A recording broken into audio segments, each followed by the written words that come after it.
Hello, coaches. Welcome back to another episode of Coach Better Spotlight.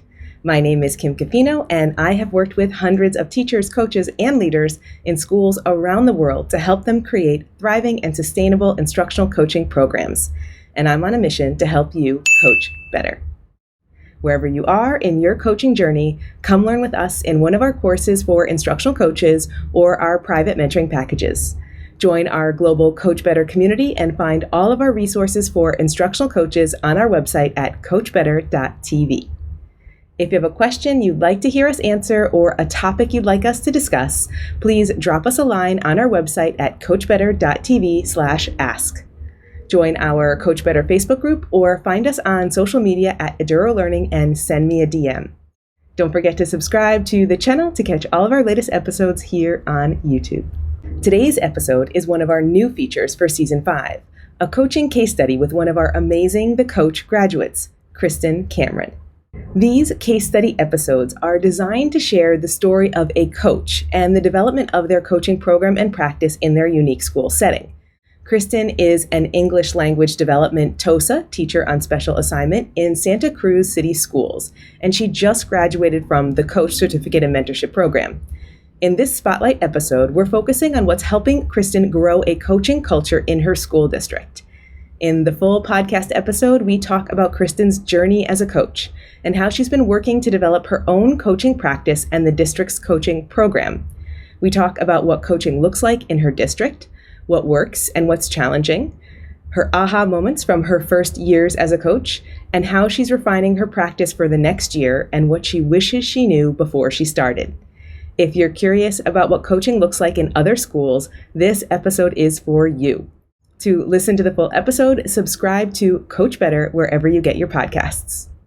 Is there anything in your specific district's culture, setup, makeup that's really making this growth into coaching successful? Because I hear you talking about your job title changing, that teachers are excited to work with you on more than just maybe what they initially thought your role is. So is there anything going on that you can pinpoint in your district that's kind of helping that snowball effect?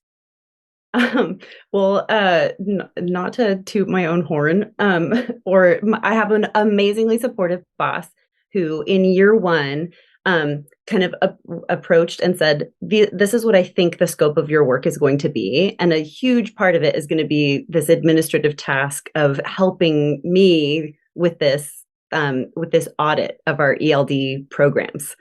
And I was like, right, that doesn't sound like coaching. And I know that that's an important piece of work that needs to be done. It's within my purview and my area of expertise. Happy to help. And if we want to address the things that are coming up in this audit, this is what I see as kind of our next steps, which really is like, get me to the students, get me to the teachers. So a lot of our conversations were around kind of renegotiating the role as year one played out. So it was very kind of data mining and paperwork heavy initially. And we were like, well, these are the things that need to happen. It was great because that helped inform, that data informed our action steps moving forward and then finishing out year one and moving into year two. And I would say the biggest find for me in year one was starting to identify what I didn't know and then looking for appropriate professional learning. And again, I'm not quite sure how I found the coach. I don't remember now, but I did. And I was like, oh my gosh, this is what I've been looking for. Content and people. Yes, please. Because,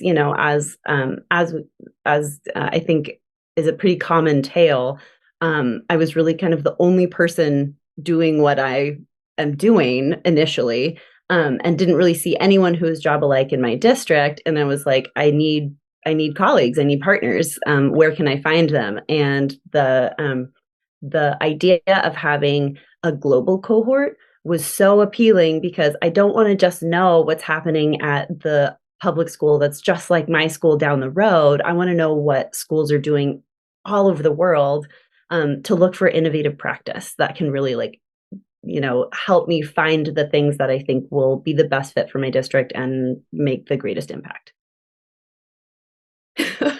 Oh man, I really appreciate that. I think that point about knowing what's happening in schools around the world so you can be inspired and see what can really make a big impact in your district. I mean, I think that is the crux of why the global cohort piece is so powerful. I really appreciate you highlighting that.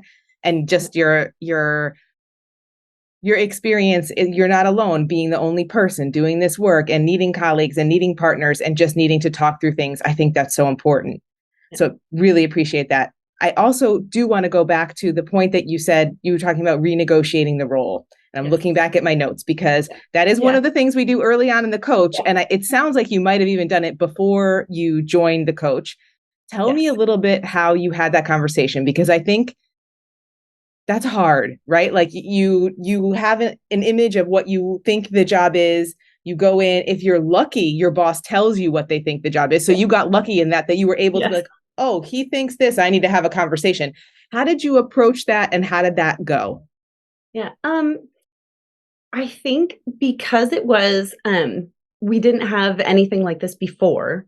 So I think I felt, and I'd worked with my current supervisor when she was a principal, not at my school, but at another school once upon a time. So I had that relationship.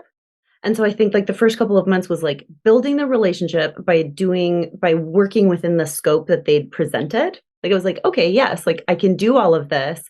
And while I'm doing that, one thing we did immediately was schedule weekly check-ins for the first semester. And so we had weekly meetings, and at each of those meetings, we could bring up like, what are some other things that we're thinking about, or what, and for her as well, right? Because she wrote this job description before she had the person. And then she saw the person and went, wait, maybe we can do this, right? So we would just kind of, we started out with exchanging ideas. So I think that's been really important. And then she's also like, she's a deep listener, right? So she's been someone who's really inspired me with like, she's such a good listener.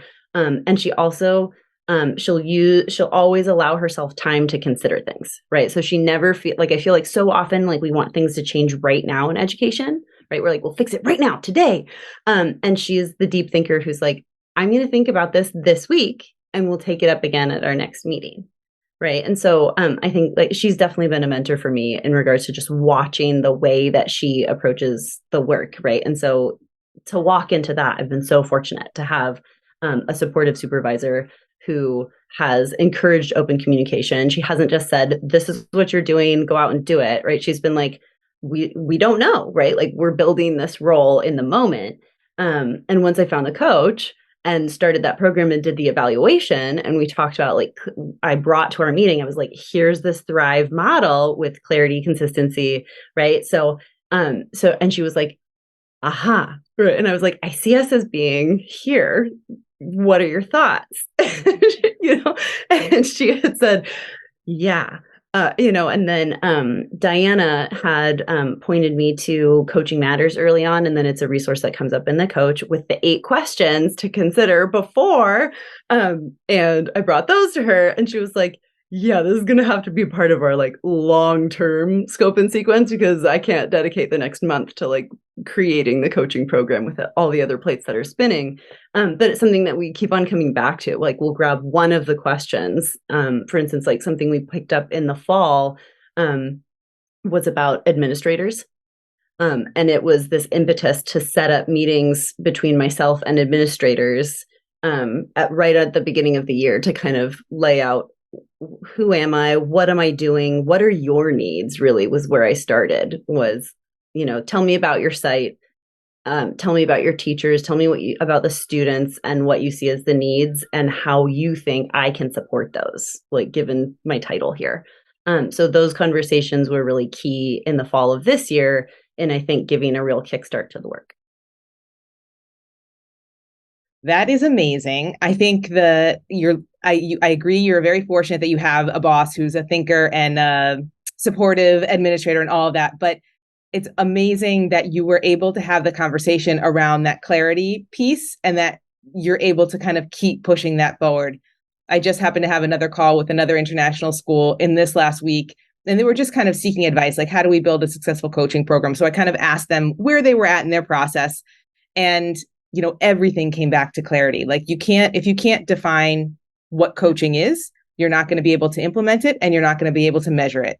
So what do you need to do now to define what this role is, what the expectations are, so that you can successfully implement it and you can successfully measure it? And I think you're super lucky that that all happened for you right at the time when you needed to be like doing that thing. Yeah. So again, like finding the coach and like those resources, like the foundations part, I was like, oh my gosh, like, like so much of this is exactly what we needed. And so, without even knowing what it was initially, I was bringing third points into all of my conversations that I was having with my supervisor, and then I was like, oh, I'm coaching up. Yes. Oh my gosh, that's awesome. I love hearing in action how that has all supported you. Thank you. Hi, coaches. Thanks for watching this clip with Kristen. I hope this conversation gives you insight into what coaching looks like in other schools.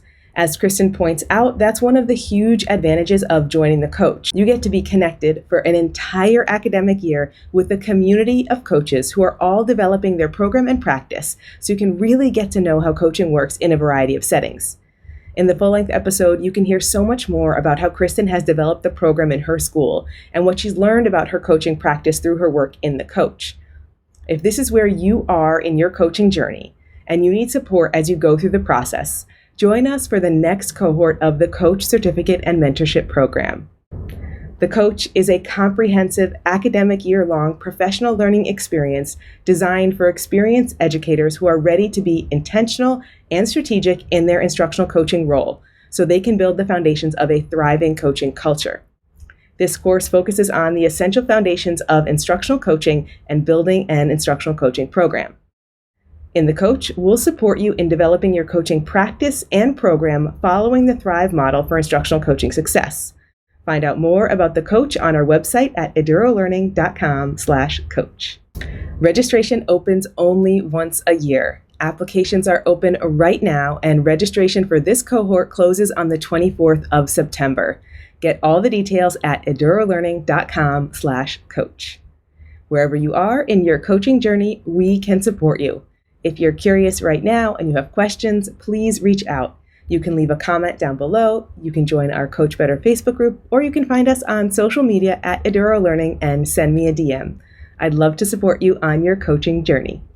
See you next time.